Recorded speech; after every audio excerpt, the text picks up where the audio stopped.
서울에서 저도 이런 강의하기는 처음입니다. 처음이고 딴에는 강의를 한다고 한국을 안 입던 양복까지 입고 오다 보니까 날씨는 겨우 지금 여름으로 달리고 있는 상황인데 제가 입고 있는 이 양복이 겨울 양복입니다. 더 덥습니다. 그러면 더워도 일단 안 벗겠습니다. 그동안 공지를 올려놓고 더 많은 분들이 오시기를 물론 기대를 했는데 다 상황들이 각자 사정이 있는 거기도 하다 보니까 사실 생각보다는 지금 여러분들이 보다시피 아담한 분이 이루어지게 됐는데 그래서 더 좋은 점도 있겠죠. 그리고 공지에 올렸다시피 저는 문정이라고 합니다. 그리고 저하고 같이 공동 강의를 맡아주실 분은 이제 자비님이라고 저는 이 선생이라고 부르기로 했는데요. 일단 영리 분야를 주로 맡아서 해주실 테고 저는 주역은 주역인데 그냥 일반 주역을 사상적으로만 쭉 논하기보다는 우리가 실용역학을 지향한다는 취지에서 주역 점을 실생활에 어떻게 활용해서 조금이라도 우리가 유익하게 써먹을 수 있을지, 그리고 특히 이번 명복 합참이라고 이름을 붙여놨듯이 단순히 주역 점만 한다거나 아니면 사주명리를 추명을 해서 본다, 이것이 아니라 서로 간의 장점을 보완해서 좀 더 나은 결론을 도출할 수 있도록 해보자는 거죠. 그리고 이번 앞으로 언제까지 계속 이 강좌를 이어갈지는 모르겠습니다만 첫 기수가 되겠는데 말 그대로 기초반이고요. 기초반이고 그래서 당연히 처음 쉬우게만 일단 들어갈 텐데, 그렇다고 해서 이것은 써먹을 수 있어야 하기 때문에 목표는 무조건 기본 개념만 다루다 보면은 써먹는 데는 지장이 있기 때문에 물론 이후에 혼자서 연습을 해나가시면 되겠지만 좀 문제가 있겠죠. 그래서 어느 정도는 주역점의 같은 경우는 점이라는 게 무엇인지 어느 정도 좀 알아두실 필요가 있을 것 같고요. 우리가 기존에 이것은 무슨 미신이 아닌가 이렇게만 받아들이면 물론 여기에 안 오셨겠지만 꼭 그런 건 아닌 거죠. 그리고 다른 점하고 달라서 주역점 같은 경우는 서양에도 점 많이 있고 그 밖에도 많이 있는데 대개는 알다시피 주역이라는 게 유교 어떤 최고의 경전이라서 권위를 가지고 있고 수십 년 동안 검증이 된 학문입니다. 그걸 바탕으로 한 점이라서 비록 해석하는 사람들의 능력에 따라서 잘 적용하고 안 하고의 차이는 좀 있지만 이 자체를 쉽게 무시할 수 있는 얘기는 아닙니다.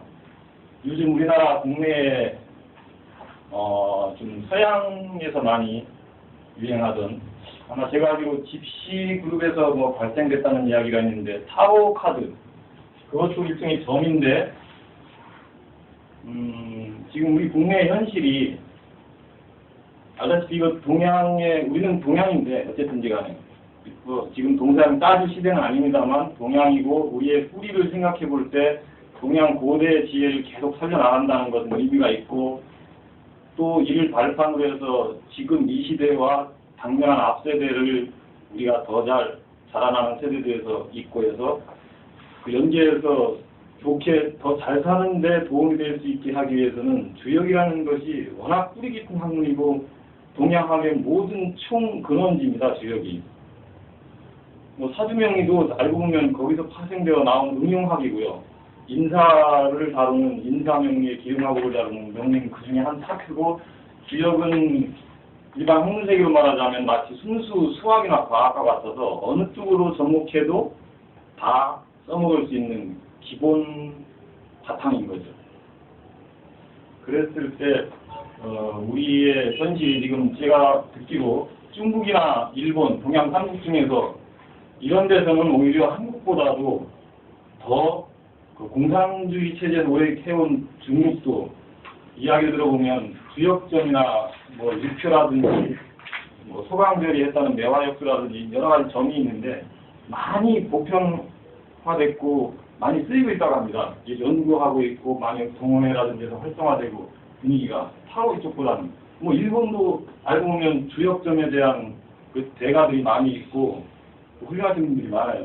근데 의외로 우리나라는 더 자질이 훌륭한 민족이고 그 우수한 전통을 가지고 있음에도 불구하고 이게 좀 없는 거죠. 저도 우연찮게 물론 주역 점을 이 세계에 들여놓긴 했지만 사실 솔직한 얘기로 뭐 그렇게 오랫동안 하진 않은 셈이고 주역 자체는 예전부터 어릴 때부터 관심이 있어서 좀 들여다보고 했지만 주역 점을 그렇게 실생활에 활용하기는 그렇게 많이 되진 않았어요. 어떤 분 인연으로 권유를 받아서 하게 됐는데 어쨌든 우리나라의 이 주역점이 그다지 유행하지 않다 보니까 그 빈자리를 메꾼 타로 카드라는 것들이 많이 들어와서 현재 유행하고 우리나라 이제 대학가 같은 경우 특히 그럴 텐데 대도시 같은 경우 저는 대구 저 밑에 있는 사는데 그쪽에도 시내에 나가보면 이 타로 본다고 간판 걸어놓고 하는 가게들이 많아요. 젊은 사람들이 많이 오죠. 아가씨들이 특히 더 많고 한데 일단 재밌고 접하기 쉽고 부담 없고 해서 그렇긴 하죠.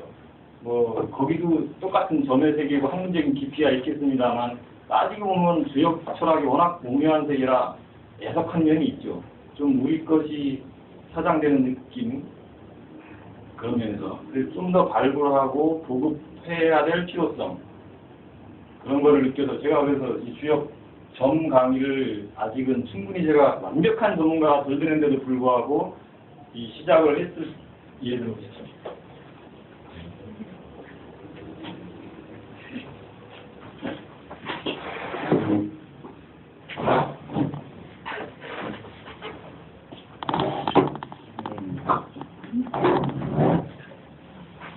그래서 이 주역점이 어떻게 보면 여러분들한테 생소할 수 있는데요. 저도 처음에 생소했습니다. 뭐 점이라는 세계도 좀 생소라기보다는 고리타분하게 느껴질 수도 있고 그거 뭐 맞을 수도 있고 안 맞을 수도 있는 거 아니냐 이런 생각될 수 있잖아요. 어쨌든 이 주역점의 세계를 이해하려면 어쩔 수 없이 주역 자체에 대한 이해도 선행되어야 하고 그렇긴 한데 우리가 이 한정된 시간 안에 압축해서 뭘 전달하려면 사실 그 방대한 대가들의 많은 내용은 전달할 수가 없고요. 그것들은 요즘엔 워낙 정보 시대라 인터넷이 발달했지 않습니까? 그래서 마음만 내키면 제가 설명하다가 빠진 내용, 구체적인 내용 이런 사례들은 얼마든지 인터넷 검색을 해봐도 수많은 주역 관련된 자료들이 나와 있을 겁니다. 뭐 사주학도 요즘엔 많아요. 수많은 카페들, 뭐 블로그 등등등 많아요.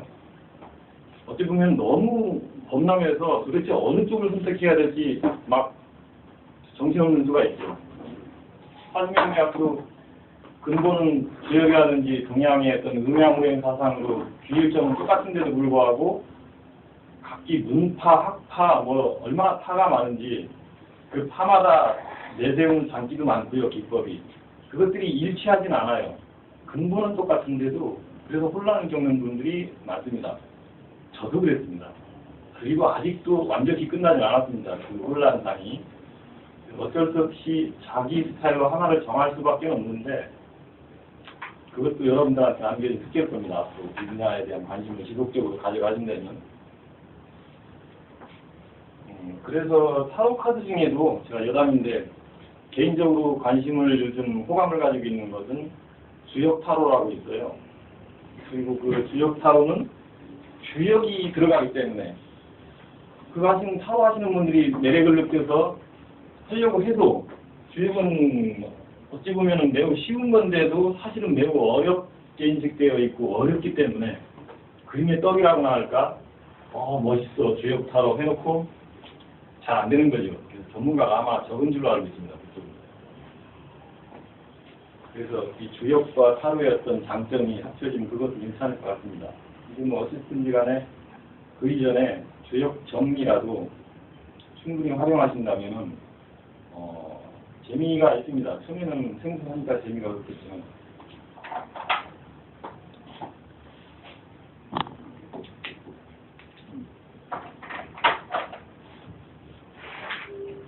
지금 저희 강좌가 지금 예상돼 있기로 뭐 다 공개하신 내용을 반복해서 말씀드리는 건데 한 달 코스로 예정이 돼 있습니다. 기초반 한 달, 방향은 역시 실용성을 지향하는 쪽으로, 이론적인 쪽으로만 너무 간다고 하면 어렵게 나가는 것은 별 의미가 없기 때문에, 자료는 놀랬기 때문에. 그래서 또 여기 오신 분들은 다는 아니지만 대체로 제 블로그라든지 이쪽을 통해서 저하고 오프라인상에서 한번 이런 명분을 통해서 만나서 교류하는 의미도 있고요. 뭔지는 몰라도 뭐 에너지 교류가 되는 힘은 있지 않습니까? 그럼으로써 서로 기분도 달라지고 그것이 새로운 행동이 자극도 될 수 있는 거고요. 학문적인 뭐 어떤 지식의 깊이는 그것까지 정비되면 더 완벽하면 좋겠죠. 근데 그것이 안 따라가더라도 이것을 먼저 접했거나 아니면 나중에 접해서도 조금 더 친숙한 느낌을 가지고 있는 사람과의 어떤 그걸 나눔으로써 이 세계가 이렇게 어렵지 않게 언제든 어느 상황에서라든지 할 수 있다 이런 마음이 생긴 그런 좋은 점이 있는 거니까 이 자리가 의미가 있다고 봅니다. 오늘은 첫 시간이라 뭐 이거 구체적인 죄역이 뭐고 죄역점이 어떻게 되고 이 실제 구체적인 내용에 들어가기보다는 서로 이렇게 인사를 하고 어떻게 앞으로 진행될 건지 그런 쪽으로 주로 이야기를 할 거고요. 좀 설렁설렁 여러분들하고 뭐 물어보실 거 있으면 중간중간에 물어봐주셔도 좋고요.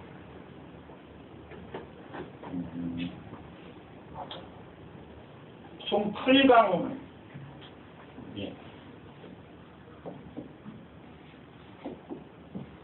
주로는 4주가 되고 한 주에 2번씩 와서 강의를 하게 되니까 428, 총 8강이 되겠죠. 8강이면은 이게 이제 주요에다가 말을 갖다 붙이기로 따지면 많이 들어본 8개 순서대로 1강은 이번 첫 강이 되겠죠. 그래서 8개가 8개가 해서 하나, 둘, 셋, 넷, 다섯, 여섯 이겁니다. 이제 첫 번째 인사 소개하고 총 개괄적으로 이렇게 하겠다는 것이고 마지막 종강제 8강제 가면은 이제까지 들었던 것을 물론 중간중간에도 이제 이 선생이 이걸 알아서 어떤 실제로 이렇게 하는 거다라는 걸 실전에서 아까 어떤 분 형에 대한 말씀하신 분이 계신데 뭐 그런 것을 중점적으로 할 것 같고요. 어차피 저나 이 선생이 사실은 저도 어떤 선생 밑에서 잠시 공부를 했던 사람이고요. 명리는. 그 당시는 지금은 그 문파 이름이 바뀌었는데 당시는 시류학파 혹은 시류문파에 대해서 있었습니다. 그 문파의 주 특기가 뭐냐면 주로 이 형에 대한 거죠. 형충회합하는 그 논리가 있는데 다른 학파에서도 그런 걸 다룬다고 해도 아마 이 학파만큼 그렇게 구체적이고 더 깊이 실질적으로 이 형충회합 자체를 세밀하게 다루진 잘 않는 걸로 알고 있어요. 이게 사실 처음에 이거 제대로 안 배운 사람 저도 그랬는데 신강, 신약이라 사주학이 나온 용어입니다만 신강, 신약, 뭐 용신, 격국, 행운, 운이 어떻게 되고 좋냐 나쁘냐만 따지는 입장에서는 이건 애매하게 쓰였었죠. 어떤 분야까지 어떻게 쓰이는지. 그래서 이런 형충회합할 때 형이라는 게 형벌형자입니다만 알고 보면 현실 생활에서 우리가 날마다 부딪히는 어떤 사건들, 마음 상태, 그 다음에 실제로 내가 재물을 잃고 얻느냐, 뭐 이성을 만나고 헤어지느냐, 집안 유친관계가 깨지고 어떻게 되느냐, 뭐 등등등을 비롯해서 어쨌든 인간사회에서 벌어질 수 있는 모든 일들이 거의 여기에 걸려 있어요. 물론 이것뿐만 아니죠. 합치는 논리도 있고 에너지가 이끌리면 합이라고 하고 서로 등지고 모아지는 충인데 그 합과 충 사이에 파생되는 것들이 많죠. 그 중에 하나가 성인 것이고 뭐 파해 뭐 등등등 많아요.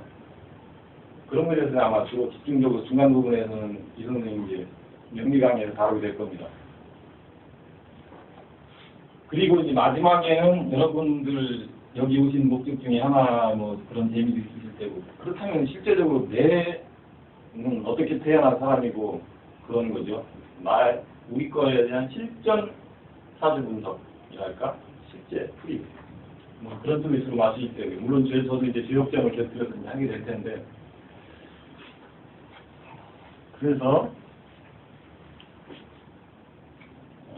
지금 제가 두서없이 이야기를 하고 있어요. 대충 뭐 메모를 해오긴 했는데 이게 뭐 꼭 어떤 순서로 나간다고 지금 할 수는 없고 이번 첫 시간에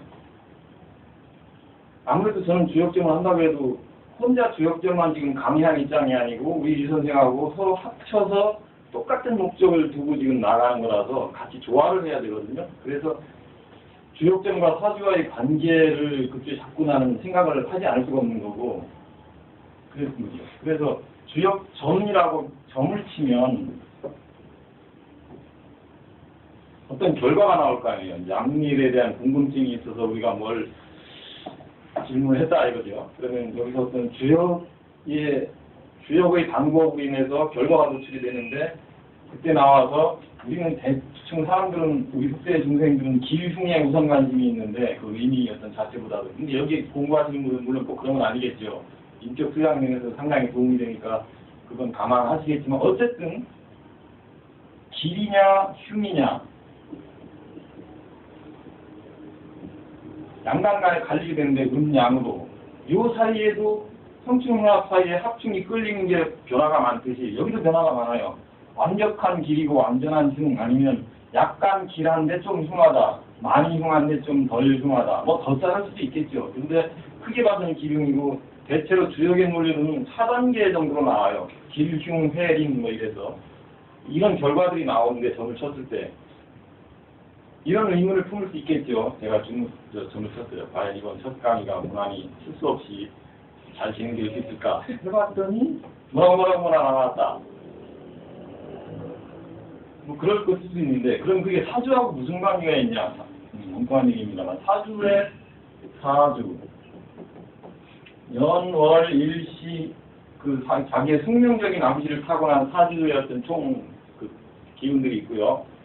거기에 대해서 이것이 바탕이 된다면, 체가 된다면 그것을 움직이게 하는 그 시간대에서의 쓰임, 용의 영역에서 이제 운이라는 게 매년 흘러가게 되고 또 그 매년이 10년 단위로 대운이라고 들어보셨을 테지만 그 크게 더 꺾어지는 어떤 흐름이 있는데 대운이 있다 이겁니다. 대운.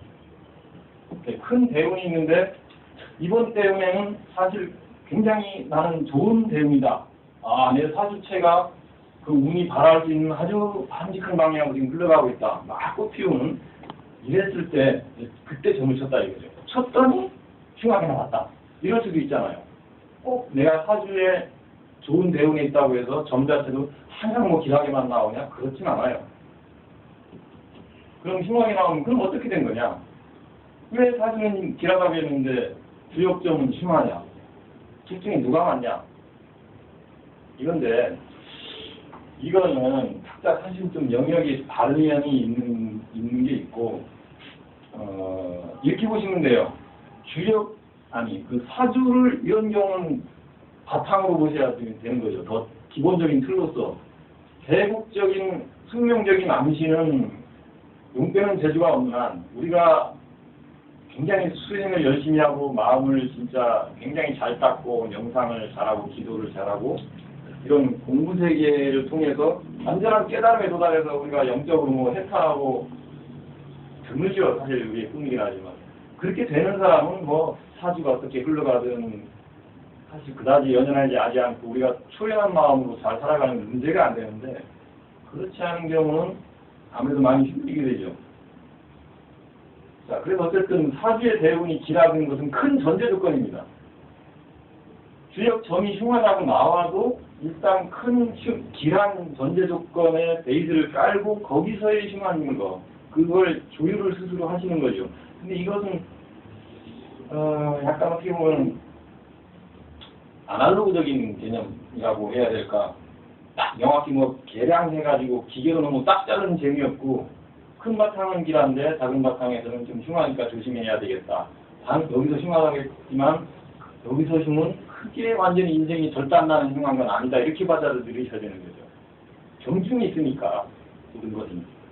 반대로 흉한데 대운이 무지 흉한데 던졌더니 매우 좋게 나왔다. 와가 아니고 그냥 좀 좋다는 정도겠죠.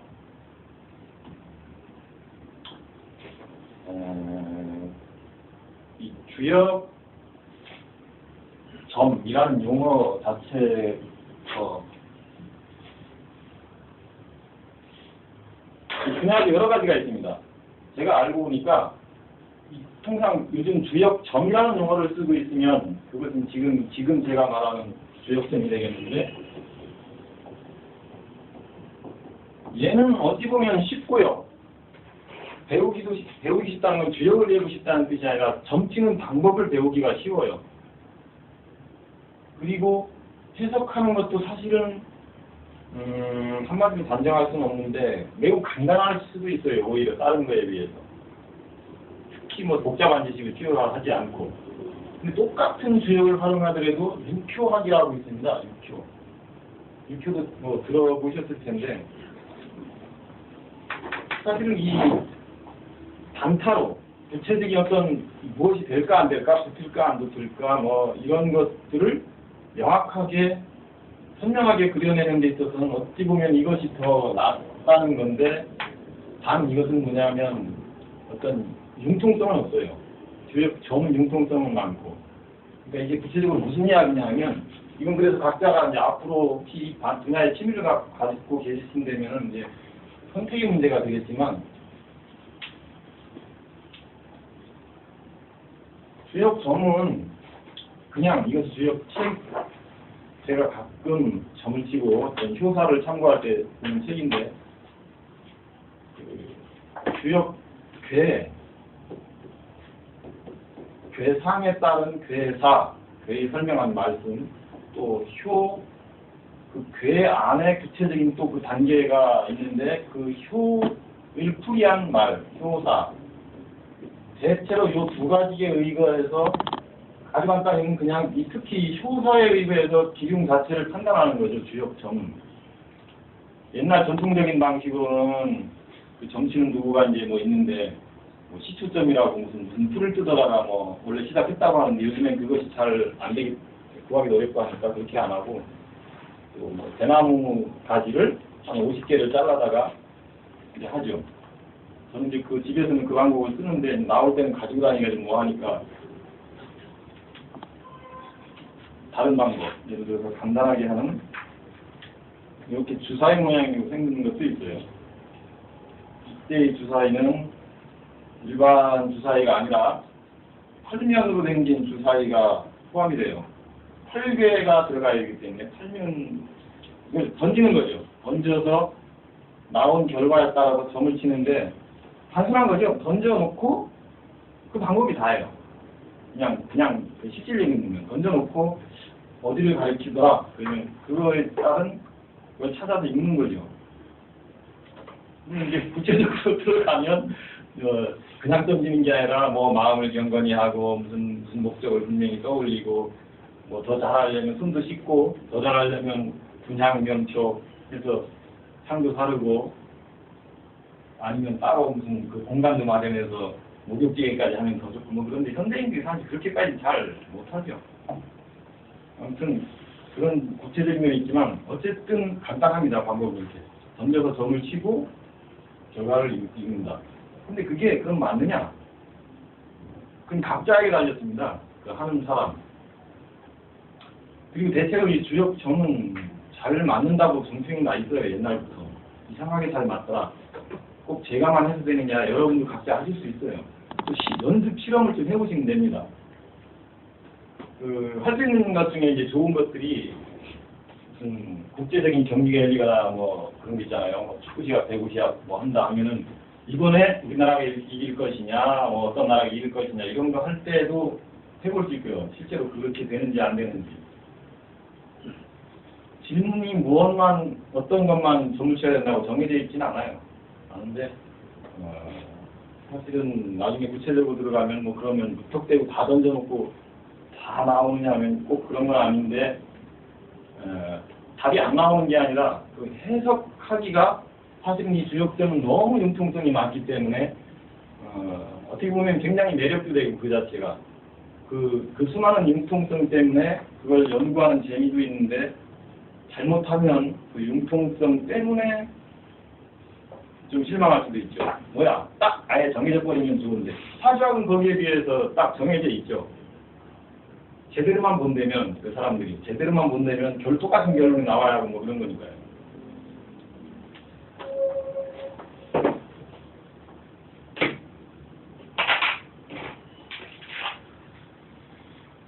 그리고 이 주역점의 또 한 가지 특징이 그냥 단순히 점의 결과만 알려주는 게 아니라 그 사람의 마음 상태를 알려줘요, 되게.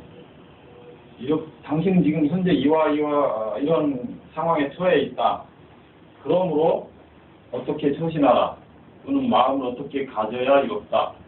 그렇게 가지지 않을 경우 방향이 제시되죠. 이와 같이 다음 상황이 전개된다. 만약 그렇지 않을 경우는 이렇게 갈 것이다. 그런 걸 제시하거든요.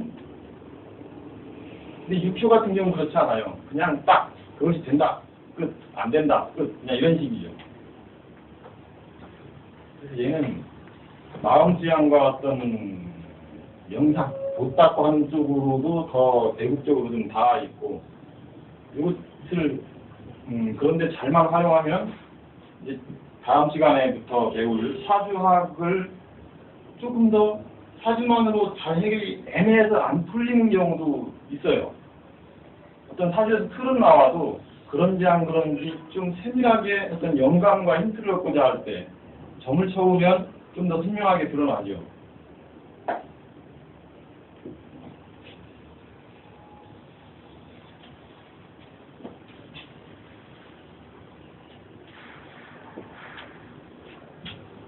이 주역, 어쨌든 오늘은 뭐 크게 많이 시작할 건 아니니까요.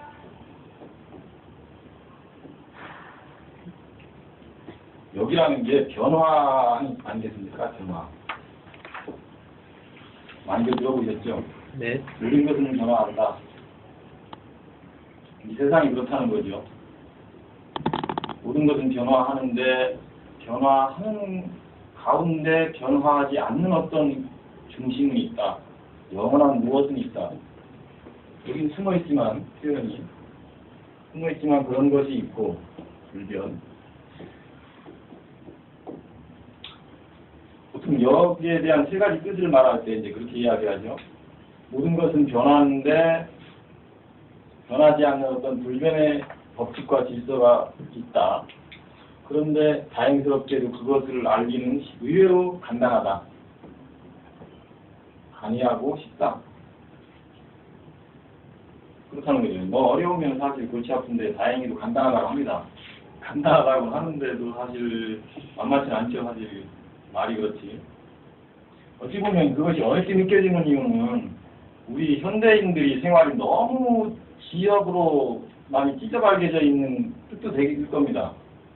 생활이 이 도시라는 것만 해도 모든 그 건물들이 사실 각자 다 구획지어져 있고 요즘 핵가족 시대고 이런데 다 뭔가 모르게 이렇게 분열돼 있어요.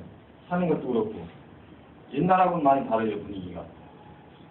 그러다 보니까 이 변화에 대한 총체적인 모습, 뭔가가 진리의 근본이 있는데 우리가 다 여기서부터 1호부터 발원돼서 나와 살고는 있어도 왠지 날마다 고민스러운 일도 있고 잘 안 되는 일도 있고 지혜도 막히고 그렇단 말이죠.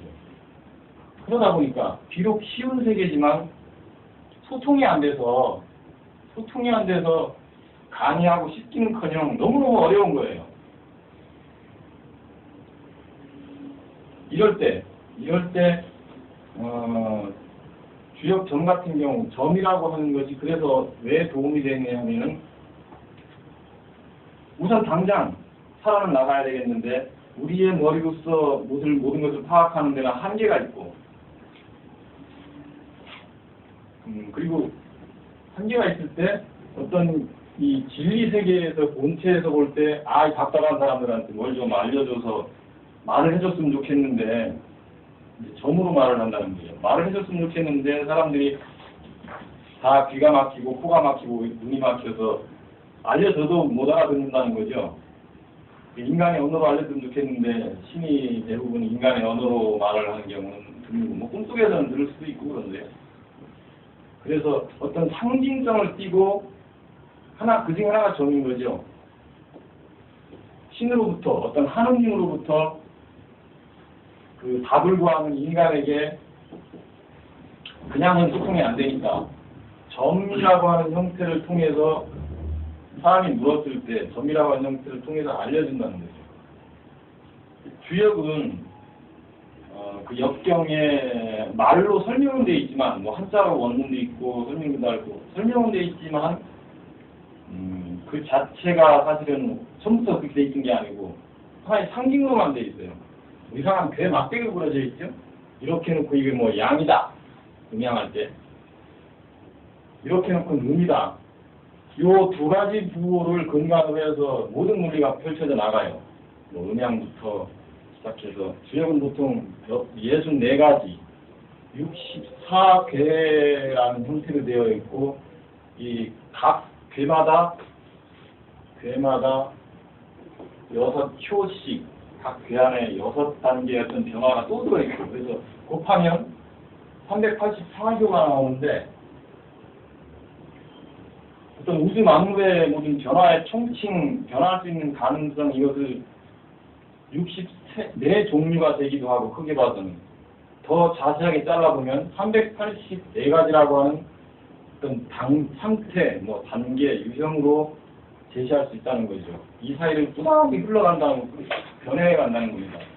그 변해가는 도중에 현재 내가 인생의 어떤 여정 중에서 서 있는 어떤 위치가 있고요.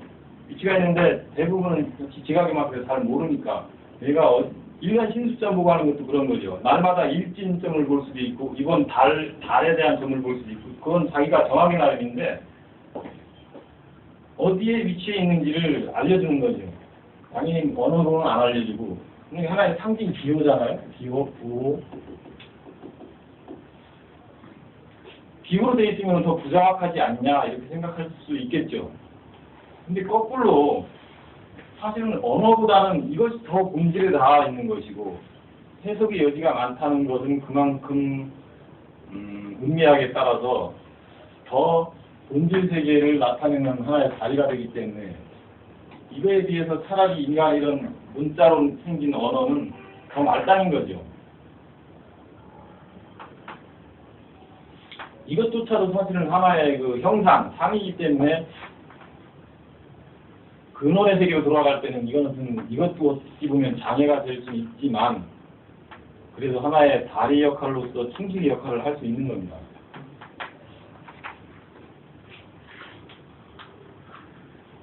이 역경, 우리가 흔히 알고 있는 주역은 뭐 주나라의 역이니 이런 식으로 말을 하는데요.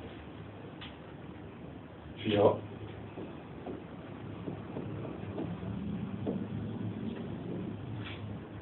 주역이 생긴, 저런 책이 나온 뒤부터 꼭 역이 있었냐? 당연히 그건 아니겠죠.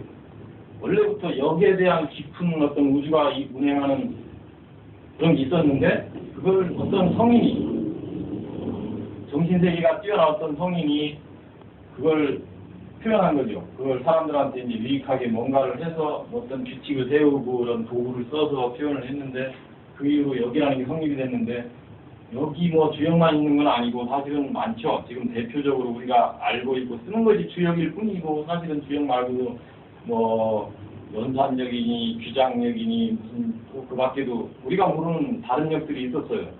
그리고 그것보다도 훨씬 이전 세대, 그거는 뭐 인정하는 분들은 하고 안 하는 분들은 안 하고, 지금은 서서히 대부분 학자들도 그게 맞다는 쪽으로 밝혀져 가고 있지만, 많이 들어보셨죠.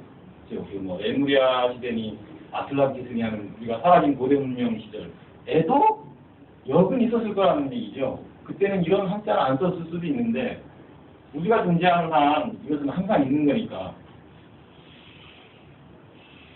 그래서 주역이라고 해도 사실은 역인데, 여기 우리 생활 언어로 말하자면 여기 다른 교육 받으신 분들도 제법 있는데, 자연의 원리라고.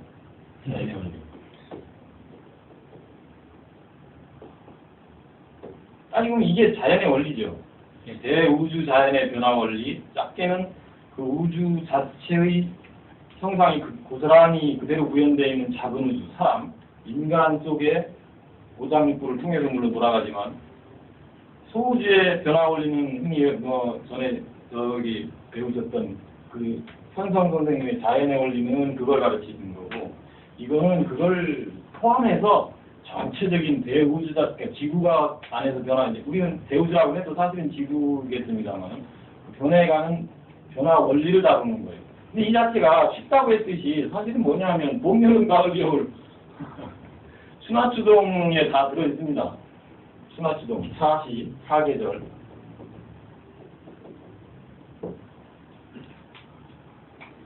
그 모든 사물의 현상을 어떤 단위로 쪼개서 보느냐에 따라서 그거는 꼭 절대적으로 정해져 있진 않아요. 이 사계절을 하면 벌써 숫자 4가 들어가지 않습니까? 이 4는 네 가지라는 거죠. 방위로 따지면 동서남북이 되고 시간으로 따지면 아침, 점심, 저녁, 밤, 잘 때 이렇게 되고 이런 것들이 일상생활의 모든 영역에 걸쳐서 사실 우리 생활에서는 빼놓을 수 없는 거의 절대적인 환경이 되고 있죠. 사람의 인생도 알다시피 나서 죽고 하는데 크게 보면은 살은 사람, 죽은 사람 살아있는 거를 의미로 한다면 죽어있는 사람을 거꾸로 이걸 양이라고 하고 이걸 의미라고 합시다. 이렇게 음양에 걸리면 두 가지로 분리한 거고 구분해서 본 거고 사계절하는 것은 음양을 다시 더 넷으로 쪼갠 거죠. 그래서 주역에서 쓰는 용어는 뭐 사상이라고 하잖아요. 사상. 네 가지의 어떤 상태. 이거를 옛날 우리나라에 뛰어난 동무 이재마 선생은 의학에서 한의학에 넘어게 했을 때 사람 체질이 뭐 사상 체질 이래서 많이 연구해서 훌륭한 성과를 냈는데 완벽하지 않은 걸로 근래에 점점 훌륭한데 뭔가가 빠진 걸로 되어 있어요. 거기에 비해서 그 현성 선생의 어떤 육기섭생은 좀 더 보완되어 있는 걸로 되어 있고요. 체질을 분류하는 데 있어요. 그리고 주역에서 쓰는 보통은 사주학에서는 뭐 오행, 십간, 십이지 이런 게 있지만 주역에서는 보통 8개를 논하고 8개가 다시 한번 중첩돼서 된 64개를 논하는데 그건 그러니까 4, 8, 뭐 16, 32, 64 이런 식으로 된 거죠. 384 모르겠어요. 누가 또 다시 세밀하게 연구해서 이걸 또 쌓으면 또 막 분화되어 나가겠죠. 끝도 없이 나갈 텐데 그렇게 하면 정신이 없고 적절한 숫자 범위 내에서 다루어야 하기 때문에 아직까지는 64개의 논리를 쓰고 있는 걸로 알고 있습니다. 그래서 이 384호인데 64개가 그렇게 돼 있고 64가 다시 근원으로 이제 거슬러 거꾸로 올라가면 8개가 되는데 8개가 사상으로부터 나오고 사상이 음양이라고 하는 두 가지의 이 저울주 같은 움직임, 양의라고 하죠.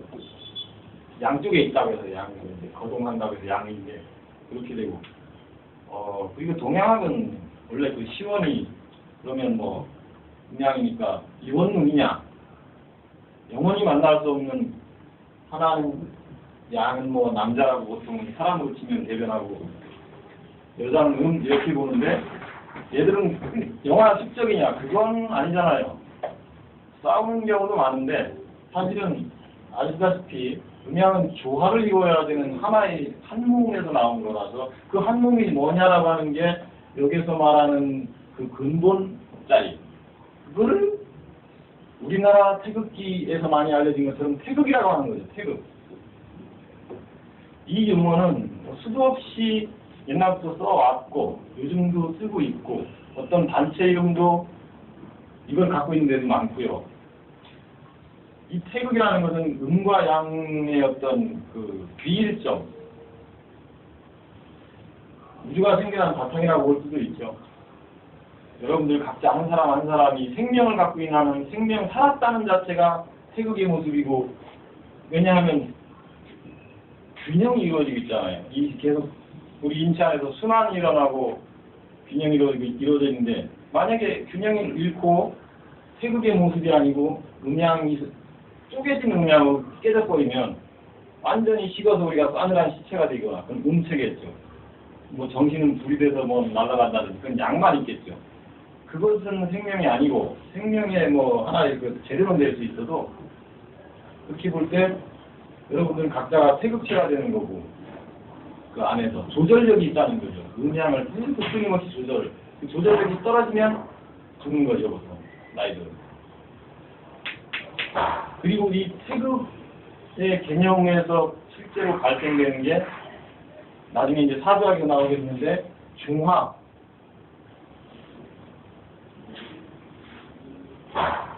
중화의 논리가 나옵니다. 그래서 이 역학, 모든 역학은 사실 중화가 중요하고 조화가 되느냐, 어떤 치우친 부분이 있으면 그거로부터 얼마나 조화를 시킬 수 있느냐, 치우친 부분을 해소하고, 거기에 모든 관심의 초점이 맞춰져 있어요. 사주학에는 보통 보면 이 중화, 가운데 중용 상태죠. 적절히 균형이 맞은 상태에서 깨지면 깨질수록 사는 모습이 고통스럽게 되고, 아무리 도가 높아도 현실, 육신을 가지고 있는 한은 사는 모습은 현실에서 살게 되는 이 현실이 엄연한 떠날 수 없는 이 물질이라고 하는 현실이 참 우리의 화두입니다. 그랬을 때 중화가 깨지면 깨질수록에 어떤 이유에 의해서 그만큼 힘들어요. 내가 한국대에 쏠려 있다는 것은 벌써 생명력이 이상해져 있다는 거죠. 그럼 병나기 쉽고 암에 걸리고 수술하고 이렇게 되죠.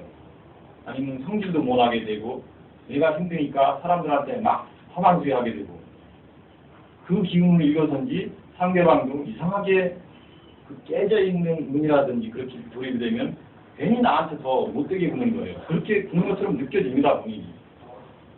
이럴 때 어떻게 조금이라도 우리가 더 평화로운 그 상태로 이렇게 회복하고 환원시켜서 마음의 안정을 얻을 수 있느냐 하는 건 각자에게 맡겨진 숙제인데, 어떤 대우주가 생겨난 자체의 큰 바탕, 그런 거에 대한 생각 없이 무턱대고 그냥 어떤 기질로 젊은 혈기나 아니면 그냥 오기로 나는 상관없어, 나는 얼마든지 조절할 수 있어, 해소됐으면 얼마나 좋겠습니까? 근데 대부분 판판이 깨집니다. 뭘 해도 알고 행해야 백전 하는 이야기 있죠. 손자병법에 나를 알고 해야 나부터 알고, 그렇듯이 내가 생겨난 바탕을 알고 해서 모든 것을 이렇게 잘 섭렵해 나갈 때, 중화를 찾고 할 때 결국은 여기에 근본과 확실해서 드디어 소통이 이루어지고 그렇게 되는 거죠. 이 역경은 주역인데, 주역 얘기가 말했죠. 이것은 시간적으로는 중국이 예전에 주나라 시대에 나온 역을 기준으로 했다고 해서 주역인데, 또 더 심오한 뜻은 이게 두루두루 돌아간다고 해서 벌써 변한다는 거죠.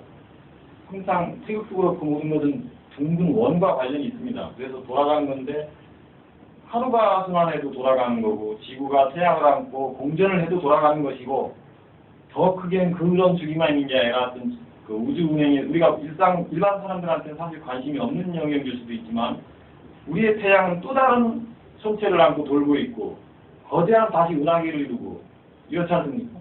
그럴 때 그 도는 모습, 예전에 어떤 아는 분은 그걸 가르쳐서 보통 시간대로 12만 9,600년을 한 시간 돌아가는 단위로 인해서 이와 같이 인류 문명이 생장소멸한다. 4단계 아까 사상 발생했다가 막 성장했다가 어느 정도 성숙해서 좀 열매를 맺고 풍성한 걸 맛을 보다가 앞으로 그런 세기가 온다고들 많이 이야기합니다.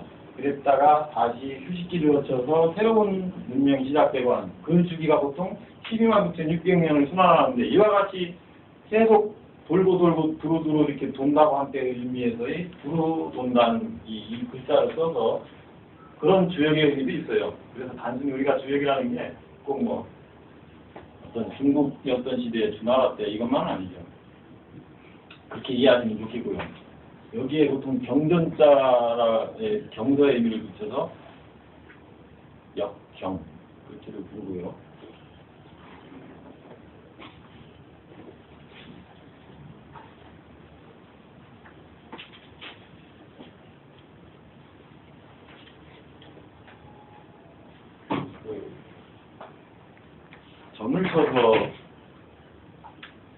점을 치는 방법을 내는 게 이제 우리 생각에는 우리가 답답하니까 우리가 도움을 얻으려고 저런 게 생겼다. 보통 이렇게 생각하기 쉬운데 반대랍니다. 사실은 신이 답답해서, 하느님이 답답해서 도대체 이야기를 해주고 싶은데 사랑하는 인간들에게 안 되니까 그 어떤 성인하고 수작을 벌여서 서로 그 약속을 했다고나 할까? 그래서 나온 방법이 점이라고 하는 이야기가 있어요.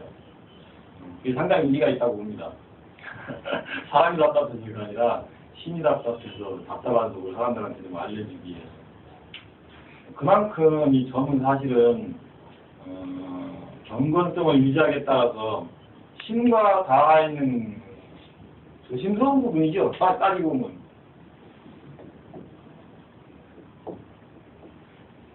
이게 이제 세속화될 때 너무 어떤 무당세계라든지 무속세계 쪽으로 좀 속화될 때 뭐 점쟁이, 뭐 신점 보는 데도 많이 있고 한데 그런 건 없지 않아 있긴 한데 어쨌든 이것은 신과 접근하는 영역이 되기 때문에 우리 일상생활에서 사실은 좀 경건한 부분이죠. 이게 접근을 하시는 분들은. 이런 거 필요 없이도 스스로 자기 마음자리를 관해서 뭐 훌륭하게 되는 분들도 제법 있는데 다는 그렇게 되기 어렵고 그렇게 써먹을 수 있는 게 점이 되겠습니다.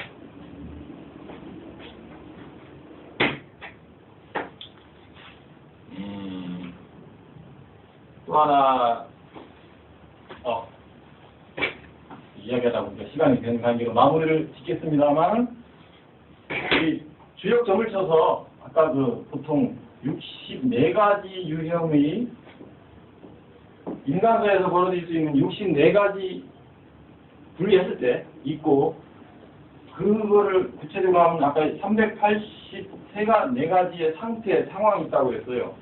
내가 좋은 상태에 있는지 하락기에 있는지 고조기에 있는지 이게 왜 필요하냐면 우리가 보통 그 운전하는 데 비유를 많이 합니다. 사주학에서도 뭐 운을 할 때 동쪽으로 가는 서쪽으로 가는 이런 이야기를 많이 하는데 자동차가 운전하는 길에서 어떤 길을 만나느냐에 따라서 좋고 나쁘고 마찬가지로 주역점도 내가 살아나가는 방향에 있는데 보통은 우리가 운공사가 돼서 내가 어디로 가는지를 잘 모르는 거죠. 그랬을 때 점을 쳐보면 당신은 지금 오른쪽으로 가야 할 시점에서 당도에 있다. 우회전하시오. 그러면 알려주는 이정표가 같죠. 근데 이걸 모르고 그냥 가면 아 길이네? 하고 차를 탔으니까 그냥 가속 페달 밟고 나가면 맘대로 전복되고 마는 거죠. 그럼 그만큼 깨져서 하고 이거 왜 사고 난 거야? 그래서 다시 막 올라와서 차 수리해서 다시 길 찾아가야 되고요.